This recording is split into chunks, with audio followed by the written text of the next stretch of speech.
The silence in the dimly lit living room was heavy, suffocating. It wasn't the peaceful quiet of a home winding down for the night. It was the tense, toxic quiet that precedes violence. Sarah gripped the worn, leather-bound photo album tighter, her knuckles white. Across the room stood David, a man whose face, once promising charm and stability, was now a mask of possessive, simmering rage. Outside, the world was moving on. Cars drove past. Neighbors put out their trash cans, oblivious. But for Sarah, the world had shrunk to this one terrifying room, and the chilling words David had just spat at her. "No one will save you, Sarah. No one even knows what's happening in here." David was right in a way. He was a master manipulator, a ghost in the system. He operated on the fringes, choosing isolated victims, cutting them off from their support networks. He'd systematically dismantled Sarah's confidence, isolated her from friends, and ensured that any calls to the authorities would be dismissed as domestic disputes, the kind of messy relationship issues the law prefers to sweep under the rug. He had made her believe she was truly alone, trapped in a house that felt more like a cage. What David didn't know, what no one outside a select, heavily patched-up circle knew, was that Sarah had one last, desperate connection. A connection that was dangerous, volatile, and utterly uncompromising. Her long-estranged older brother, Elias. Elias, or Ghost as he was known on the road, was the secretary of the local chapter of the Bandidos Motorcycle Club, the Bandidos MC, one of the largest, most notorious, and most feared outlaw motorcycle clubs in the world. Their reputation wasn't built on charity runs and neighborhood watch programs. It was built on a fierce, almost medieval sense of loyalty to their own, and a brutal, instant response to any perceived threat. They were the very definition of the bad guys. Elias had been trying to get through to Sarah for months, knowing David was trouble the moment he saw him, but she had pushed him away, fearful of the chaos his lifestyle would bring into her already turbulent life. 2 days earlier, however, a cryptic one-word text message had finally reached Ghost. Help. It was all he needed. Ghost didn't call the police. That was a joke. David would talk his way out of it, and Sarah would pay the price later. No. Ghost went to the only jury and executioner he trusted, his club. The emergency meeting was called that same night. The air in the clubhouse was thick with smoke and the metallic smell of beer and gasoline. The patched members, men named Rico, Steel, Wrecking Ball, and dozens more, all bearing the yellow and red colors and the fierce caricature of the Mexican bandit, listened in absolute silence as Ghost, his voice tight with controlled fury, laid out the situation. "My sister is being held prisoner in her own house by some cowardly snake named David. He thinks he's invisible. He thinks he can run her down, push her, and break her spirit because she's alone. He told her," Ghost paused, slamming his fist onto the wooden table, making the bottles jump. "He told her, no one will save you. We're going to prove him wrong." The code of the Bandidos MC is complex, often contradictory to civilized society, but one tenet is universally enforced.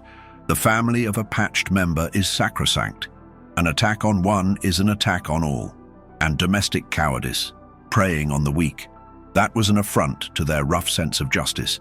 It was a violation of the only law they truly respected, the law of strength used to protect, not oppress.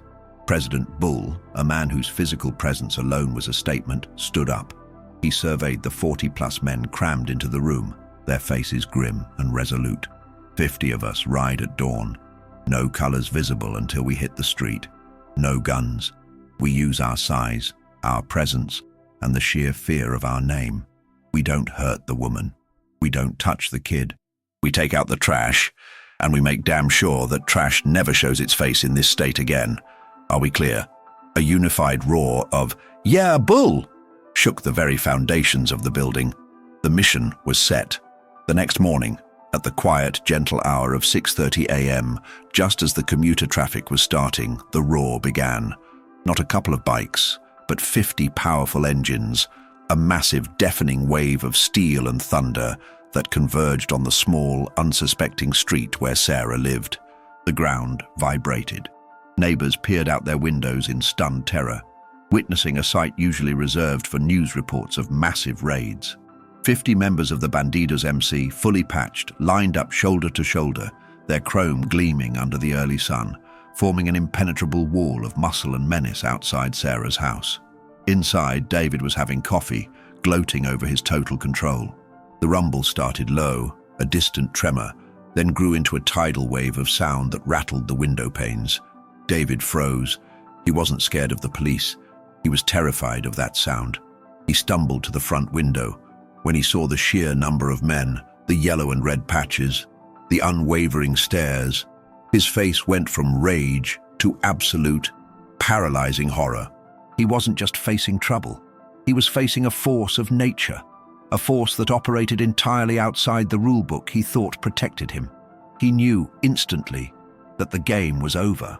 Sarah, who had been huddled on the couch, looked up, a sliver of desperate hope piercing through her terror. She realized what she was seeing. Not a threat to her, but a shield against the real danger. The men who were supposed to be the villains had arrived to be her heroes. This show of force wasn't about breaking the law. It was about enforcing a higher moral code that the formal institutions had failed to uphold. The sheer, overwhelming presence of 50 Bandidos MC members outside the house was a physical manifestation of judgment. It wasn't just noise, it was an atmosphere, The roaring engines finally cut off, leaving behind a profound ringing silence broken only by the sharp, determined footsteps of President Bull and Ghost walking up to the front door. David was a study in pure, unadulterated fear. He scrambled to lock the door, but it was a futile gesture. He understood the hierarchy of fear on the street, and 50 patched Bandidos outweighed every threat he'd ever made. Bull didn't knock. Ghost simply kicked the door once, a single, controlled, but devastating blow, and the frame splintered, the cheap lock giving way with a mournful snap. They entered the house, two massive figures filling the small, cramped entryway.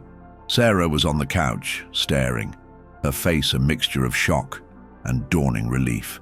David backed away, hands up, his eyes darting frantically between Bull, Ghost, and the terrifying wall of men visible through the shattered doorway. Whoa. You can't just... David started, trying to grasp onto some remnant of legal authority, but Bull cut him off with a look that promised instant, painful oblivion. You said no one would save her, Bull stated, his voice a low, gravelly sound that commanded instant obedience. You forgot about the family she's got that you never knew about. You forgot about the promises men like us keep. Bull didn't need to shout. The atmosphere he carried was heavier than any shout. She belongs to Ghost, and Ghost belongs to us. You lay a hand on one of ours, you face all of us. 50 of us came here. 50 of us are waiting to see you leave. Ghost stepped past Bull, his gaze fixed solely on David. You have 5 minutes to walk out that door and keep walking. You touch nothing. You take nothing. If you ever show your face in this town again, or if you ever send a text, make a call, or even think about her, we will find you. And when we find you, the only thing that will save you is a promise we break. Ghost's eyes, usually sharp and calculating, were ice cold. He wasn't speaking as a brother anymore. He was speaking as an enforcer of the club's justice. David was broken. The confidence, the manipulative bravado, had evaporated. Facing the police was a negotiation. Facing the Bandidos was simply survival. He nodded dumbly, scrambling past them and rushing into the bedroom. He grabbed a wallet and keys from the dresser, nothing else. He stumbled back out, avoiding Sarah's eyes, and then, under the collective, unforgiving gaze of 2 men inside the house and 50 men outside, he fled. He sprinted down the driveway, desperate to put distance between himself and the terrifying spectacle, leaping into his car and peeling out of the neighborhood, never to return. The sound of his tires squealing away was a weak, pathetic sound compared to the thunder of the Harleys. After David was gone, the silence returned, but this time, it was clean. It was the silence of a threat removed. A cage opened. Ghost immediately knelt beside Sarah, his demeanor instantly shifting from hardened outlaw to protective brother. Are you okay, Sarah? Did he hurt you? Sarah didn't speak. She just threw her arms around him and wept, her tears a mixture of weeks of terror and the overwhelming relief of being rescued by the last people she ever expected. She had been saved by the men everyone called monsters. Outside, Bull gave a small, almost imperceptible nod to the men. The message was sent. The engines roared to life again, a celebratory, powerful sound that echoed not violence, but victory. The 50 members of the Bandidos MC, without a word to the shocked neighbors who were now peeking through blinds, simply rode out as quickly and deliberately as they had arrived. They didn't linger. Their mission was done. They didn't need praise. They just needed to enforce their own brutal brand of protection. For the community, the sight was terrifying and confusing. They had seen the men they feared the most descend on a suburban street, and then, just as quickly, leave. They wouldn't know the full story, not right away. They would only know that the abusive man had vanished and the scared family was safe. The local chatter would turn into hesitant admiration. The outlaws had, without the slow process of the law, done what no one else dared to do. Ghost stayed with Sarah for the rest of the day, ensuring she was calm and safe. He arranged for the repair of the door, placing his own men on shifts to guard the house for the next few weeks until she could move to a secure location miles away, with a new life ahead of her. He didn't ask her to join his world, only to rebuild her own.